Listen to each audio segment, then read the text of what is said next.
Bonjour tout le monde. Bonjour à tous. Bonjour. Bonjour. Bienvenue dans notre nouvelle vidéo. Aujourd'hui, nous allons continuer d'explorer la thématique des prénoms et revenir sur l'importance du choix de celui-ci et son impact profond sur nos vies. Choisir un prénom pour un enfant est un acte qui porte en lui bien plus qu'une simple étiquette. C'est une première pierre posée à l'édifice de son identité. Notre prénom, c'est souvent notre première carte de visite dans la société.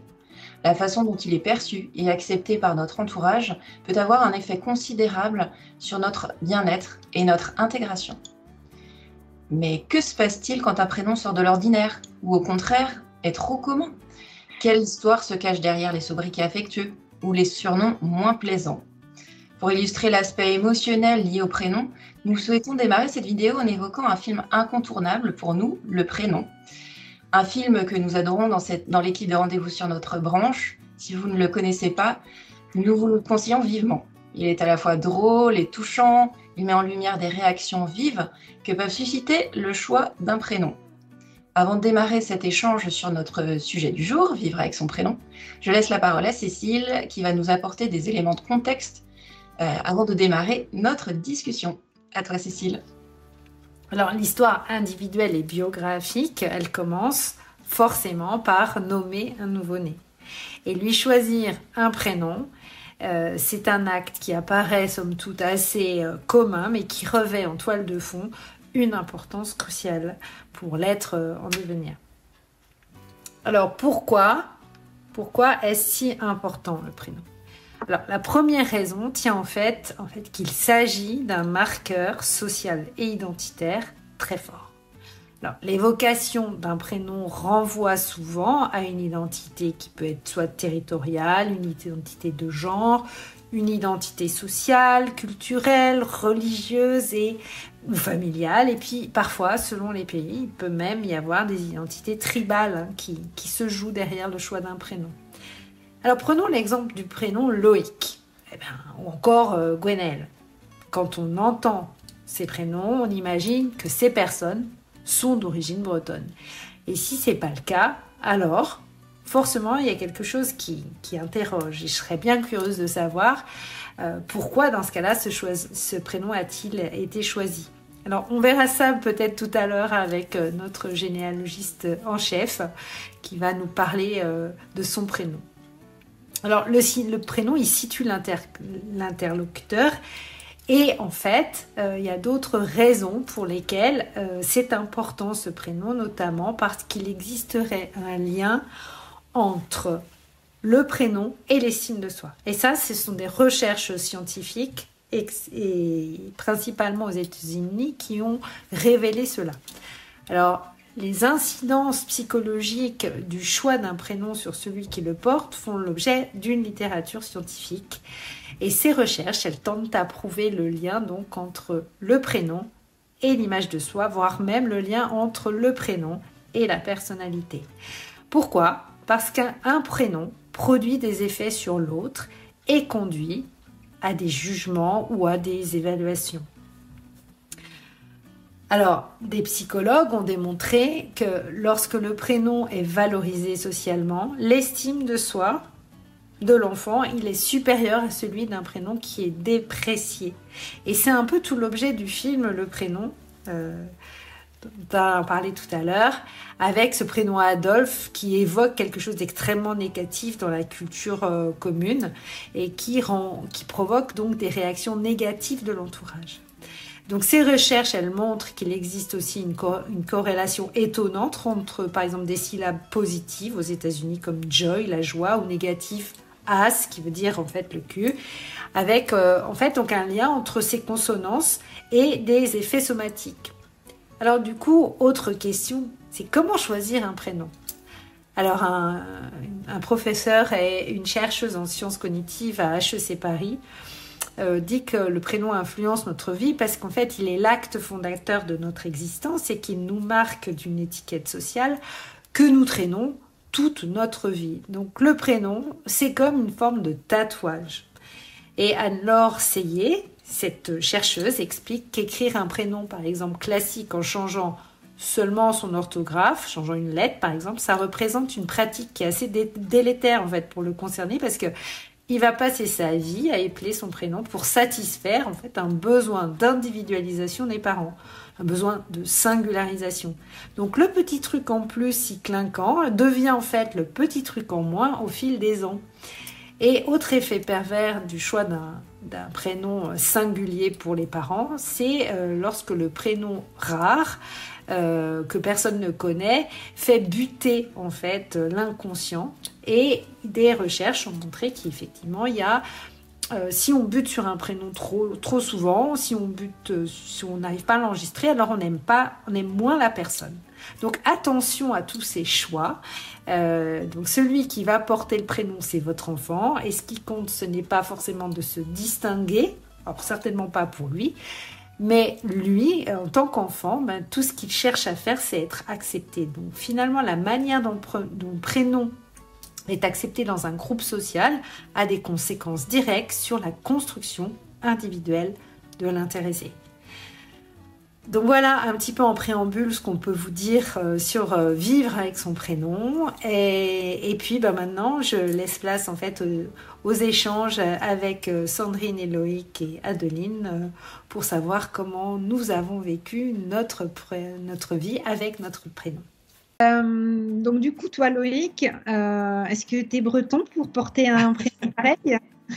Alors, à ma connaissance, je ne suis pas breton et le prénom Loïc n'est pas dans mes branches. Par contre, je sais que Loïc est une variante du vieux prénom Aslodovig, je le prononce mal, mais du coup, c'est un prénom qui est viking et en fait, ça a donné le prénom Clovis et c'est une variante du prénom Louis aussi. Ce qui fait qu'aujourd'hui, effectivement, Loïc est surtout un prénom qui est connu en Bretagne, mais c'est un prénom qui a eu beaucoup de popularité dans les années 90. Et je suis né en 93. Et en fait, il faut savoir que ma mère était fan d'un petit garçon que ma grand-mère gardait quand du coup elle était plus jeune, et qui s'appelait Loïc. Et elle a voulu donner ce prénom-là par rapport à ce petit. Ce qu'il faut aussi savoir, c'est que ce prénom, on aurait pu m'appeler Clément aussi, Clément Duchamp, mais ça sonnait pas bien. Ma mère, elle était pas fan, et du coup, il fallait aussi un prénom qui corresponde au nom de famille. Et Loïc Duchamp, ça sonnait mieux. Et du coup, c'était vraiment le prénom qu'elle voulait pour rendre hommage à ce petit, dont elle sait pas ce qu'il est devenu aujourd'hui d'ailleurs. Et voilà, donc c'est comme ça que je m'appelle Loïc aujourd'hui. Et si j'avais été une fille, je sais que je me serais appelée Audrey. Et du coup, tu l'as bien vécu de t'appeler Loïc en Ardèche? Oui, ça va. Après, au collège, je sais que j'ai eu la période où j'étais un petit peu rebelle et j'aimais pas qu'on m'appelle Loïc, donc je me faisais appeler Frédéric. Puis il y a aussi eu les cours d'anglais où on avait un prénom qui était emprunté et là, je me faisais appeler Chris. On avait tous un prénom anglais. Sinon, oui, Loïc, après, en soi, c'est un beau prénom. Donc non, je suis plutôt content de m'appeler Loïc aujourd'hui. Donc voilà me concernant. Et toi, Adeline, est-ce que tu peux nous raconter l'histoire de ton prénom ? Écoute, l'histoire de mon prénom, ce que j'en sais, j'ai interrogé mes parents pour savoir un petit peu pourquoi Adeline. Moi, j'ai pas plusieurs prénoms, je n'ai que celui-là. Et on m'a simplement dit, on aimait bien les prénoms qui se terminent par « in » parce que c'est doux. Et effectivement, dans mon arbre généalogique, j'ai beaucoup d'arrière-grand-mères, voire au-delà, qui s'appelaient Albertine, Mélitine, alors avec Marie devant, parce que souvent c'était des prénoms composés. Donc voilà, peut-être que inconsciemment ma maman avait ça en tête, mais voilà, j'ai pas trouvé de Adèle ou Adélaïde, parce que je crois que ce sont aussi des prénoms qui sont liés à Adeline. Et puis moi je pensais que c'était lié aussi au fait que à la fin des années 70, moi je suis née au début des années 80, il y a une chanson qui passait souvent, enfin une musique, Balade pour Adeline de Richard Klederman, et ma maman l'écoutait tout le temps. J'ai retrouvé la cassette encore il n'y a pas longtemps. Elle m'a dit non, il n'y avait pas de lien, mais bon, peut-être de manière implicite, je ne sais pas. Ce prénom, moi j'ai plutôt bien vécu avec. J'en connaissais peu d'autres en fait. Jamais dans les classes, jamais à l'école. J'ai attendu assez tardivement pour rencontrer d'autres Adeline. Et d'ailleurs, ça me plaît bien puisque je l'ai mis dans le nom de mon activité aussi. Il est associé accueilleuse de mémoire. Donc voilà, ça fait partie vraiment, pour le coup, de mon identité. Voilà, pour ma part. Et toi, Sandrine ? Moi, concernant mon prénom, j'ai pas forcément d'anecdote. J'ai vécu avec. Je l'ai, on va dire, toléré au départ. Quand on est jeune, voilà, on a parfois du mal à accepter son prénom. Mais j'ai pas forcément vraiment de souvenirs ou d'anecdotes. C'est plus à l'âge adulte et puis en me spécialisant en tant que graphiste familiale, parce que je suis passionnée de généalogie, là, je me suis intéressée beaucoup plus à mon arbre, essayer de retrouver, connecter, on va dire, mon prénom à mon arbre généalogique.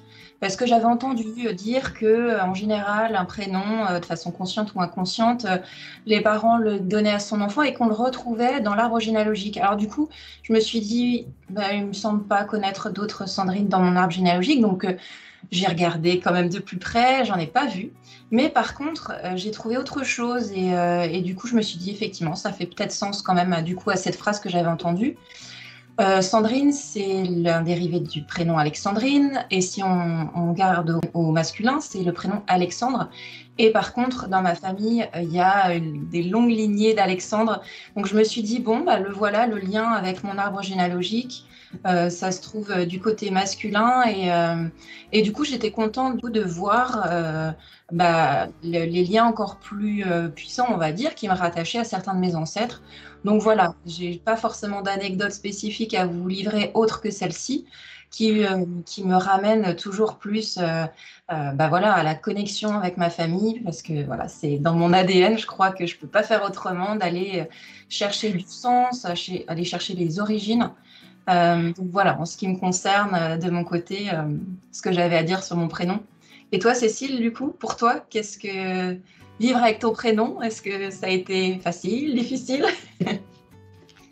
Alors, en fait, je me suis jamais trop posé de questions sur est-ce que j'aime mon prénom ou je l'aime pas. Enfin, c'est mon prénom, point, en fait, et puis je fais avec. Après, c'est un prénom quand même assez commun. C'est quand même arrivé plusieurs fois que qu'il y ait plusieurs Cécile dans une même classe.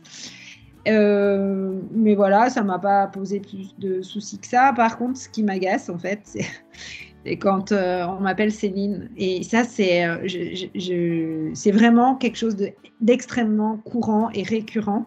Je pense que les Céline vivent exactement la même chose que moi. C'est-à-dire que c'est vraiment une réciprocité. Il y a des sonorités qui sont proches et du coup, les gens confondent. Ça peut me gêner, en fait, parfois. Et surtout, je me dis, on est deux personnes, on est dans la même pièce, on est ensemble et il y a encore des gens qui me confondent. Voilà. Et donc, je ne sais pas quels sont les ressorts derrière ça, mais ça peut être un peu parfois...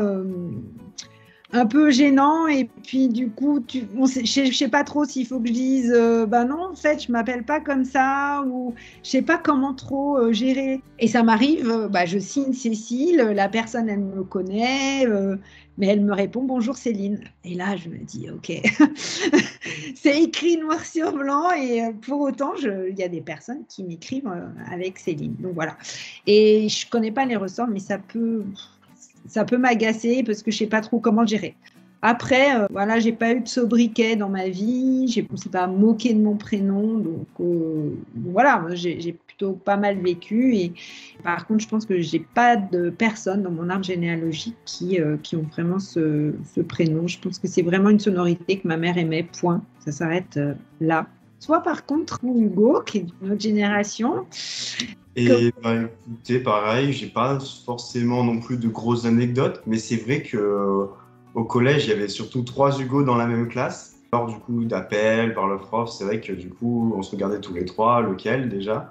Et puis, il y avait quand même une part positive, c'est que il y a des camarades à moi qui appelaient moi ou une autre personne pour venir. Et bien, généralement, ils disaient le nom de famille.